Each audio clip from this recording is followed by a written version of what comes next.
Halo, selamat datang kembali. Buat kebanyakan dari kita, punya tanah itu kan impian ya. Aset buat masa depan, warisan buat anak cucu. Tapi, pernah kebayang nggak kalau impian itu yang rasanya udah aman karena ada surat-suratnya, kita udah bayar pajaknya, bisa hilang gitu aja? Hari ini kita bakal bedah sebuah mimpi buruk yang jadi kenyataan buat ratusan ribu keluarga di Indonesia. Cerita kita mulai di tahun 2005, dengan pesan terakhir seorang ayah ke anaknya. Kata-kata sederhana ini ternyata jadi awal dari sebuah perjuangan yang panjang banget, penuh lika-liku, cuma buat mempertahankan sepetak tanah warisan. Sebuah kisah yang ternyata cuma puncak gunung es dari masalah yang jauh lebih besar. Oke, kita dalemin dulu ya kasus per kasus. Kita mulai dari kisah personal seorang bapak bernama Pak Ipong. Dan gimana caranya warisan paling berharga dari ayahnya itu, bisa dibilang dicuri secara sistematis di depan matanya sendiri. Jadi gini, tahun 2005 Pak Ipong dapat warisan tanah. Wajar dong dia mau urus sertifikatnya biar legalitasnya kuat. Tapi anehnya lurah setempat malah bilang tanahnya nggak ada. Loh kok bisa? Nggak lama kemudian, di atas tanahnya tahu-tahu udah berdiri vihara. Pas Pak Ipong coba kasih pagar buat nandain itu tanah dia malah dipidanain. Dilaporin ke polisi. Puncaknya di mana coba? Tahun 2017 sertifikat tanah itu akhirnya keluar, tapi namanya nama dua pengusaha lain. Dan ini nih bagian yang paling bikin geleng-geleng kepala. Selama bertahun-tahun itu, Pak Ipong tetap taat bayar PBB, pajak bumi dan bangunan. Dia pikir dengan bayar pajak, negara mengakui itu tanah dia. Kenyataannya, dia setor uang ke kas negara buat properti yang secara hukum udah bukan punya dia lagi. Ironis banget, kisah Pak Ipong ini sayangnya bukan kejadian langka. Justru ini nunjukin sebuah pola yang serem sih dan terjadi di seluruh negeri. Ini bukan insiden yang terisolasi. Coba bayangin deh, kamu seorang petani di Bengkulu. Lagi kerja di tanah yang udah jadi milik keluarga turun-temurun, surat-suratnya ada. Tiba-tiba, tanpa aba-aba, bulldozer datang dan ngeratain semua tanaman kamu. Hasil kerja keras kamu. Itulah yang dialami para petani di sana, yang berhadapan dengan sebuah perusahaan kelapa sawit. Terus pas mereka coba bertahan, coba protes buat mempertahankan hak mereka, apa yang mereka dapat? Bukan dialog, bukan mediasi. Mereka disambut sama peluru. Ini nunjukin kalau konflik ini bisa jadi sangat brutal dan membahayakan nyawa warga biasa. Nah, cara ngerampas tanah itu nggak selalu pakai kekerasan fisik, tapi bisa juga lewat kekacauan administrasi yang disengaja. Contohnya di Lembang, ada satu bidang tanah dijual ke 8 orang yang berbeda, dan masing-masing dari 8 orang itu pegang sertifikat. Bayangin betapa kacaunya, semua merasa paling sah. Oke, dari cerita-cerita individu tadi, sekarang kita coba zoom out. Kita lihat gambaran besarnya, skala nasionalnya. Angka-angka resmi ini nunjukin seberapa dalam dan luasnya krisis ini.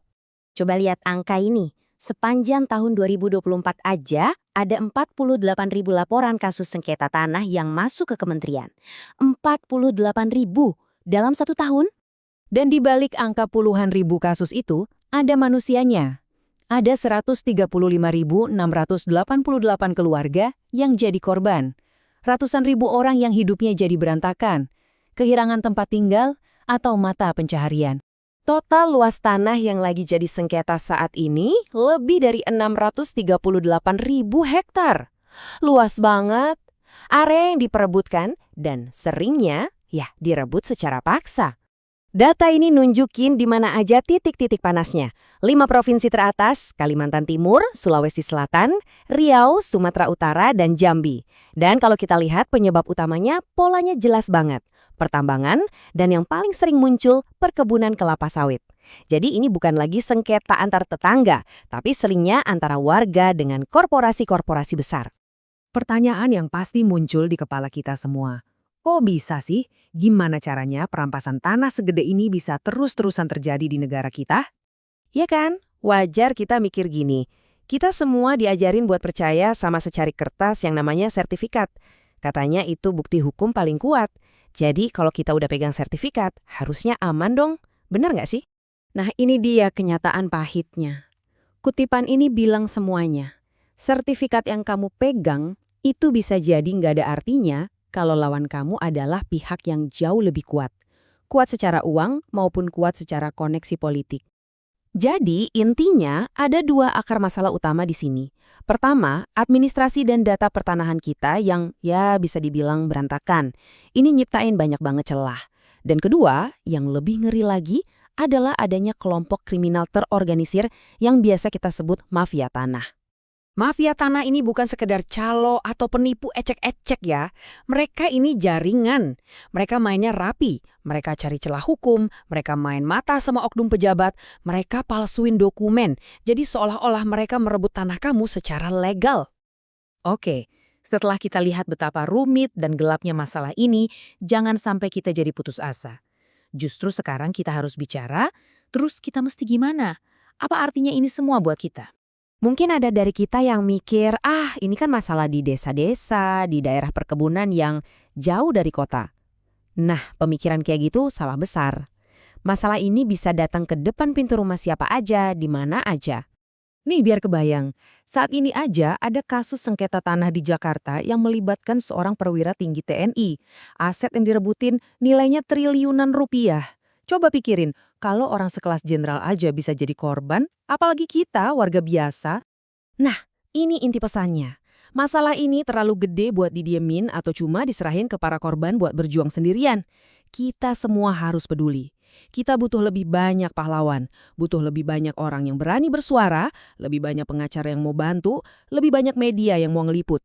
Intinya kita butuh kesadaran bersama. Sebagai penutup, saya mau tinggalin satu pertanyaan buat kita renungin bareng-bareng. Kalau suatu saat nanti rumah yang kamu bangun dengan susah payah, tiba-tiba diakui milik orang lain, dan sistem seolah nggak berpihak ke kamu, siapa yang bakal jadi pahlawan buatmu?